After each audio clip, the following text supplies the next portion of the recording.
Senhor presidente, demais colegas vereadores, quero cumprimentar aqui o público presente que nos assiste pelas redes sociais, quero cumprimentar a presidente do Sindicato dos Municipais, Silvia, cumprimentar a presidente do sindicato, a presidente do Conselho Agropecuário, a professora Jussara, cumprimentar a Unita, que está aqui representando o Executivo, e de forma muito especial cumprimentar minhas colegas professoras, muitas já aposentadas, né, assim como eu, já estou 20 horas, e que estão aqui numa demonstração de luta, né, pelos seus direitos. Eu acho que é importante fazer esse registro e parabenizar esse movimento, que é um movimento que vem se somando ao longo dessa caminhada que a gente vem discutindo a questão do reflexo da reforma da Previdência, né, na vida de todos nós.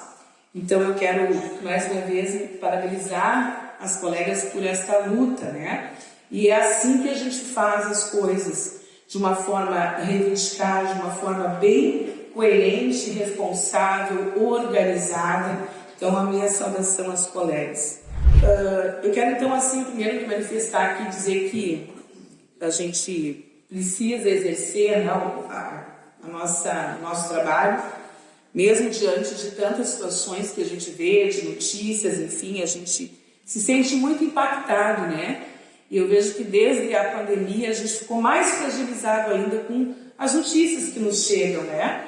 A gente teve uma semana muito pesada semana passada, com todo o acompanhamento que a gente fez, de todo o trabalho que a gente tem que estar à frente, mas ao mesmo tempo a gente lidar com, vendo assim, reviver momentos que aconteceram na nossa cidade de violência, como foi o caso Ronei, e a semana passada foi muito pesada para todos nós acompanhar todo o processo que aconteceu, né?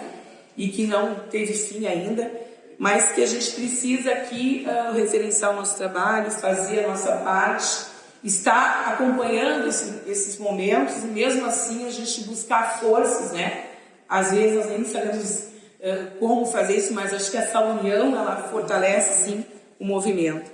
E aí eu quero fazer aqui uma referência, dizer que quando a gente traz as proposições, elas representam isso, um pouco da luta de cada um, né?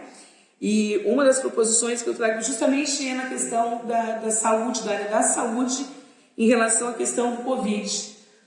Nós fomos pegos de surpresa por essa doença, essa pandemia, que, enfim, deixou um rastro muito triste para nós, né? De perdas, de doença, de pessoas que ficaram órfãos, né?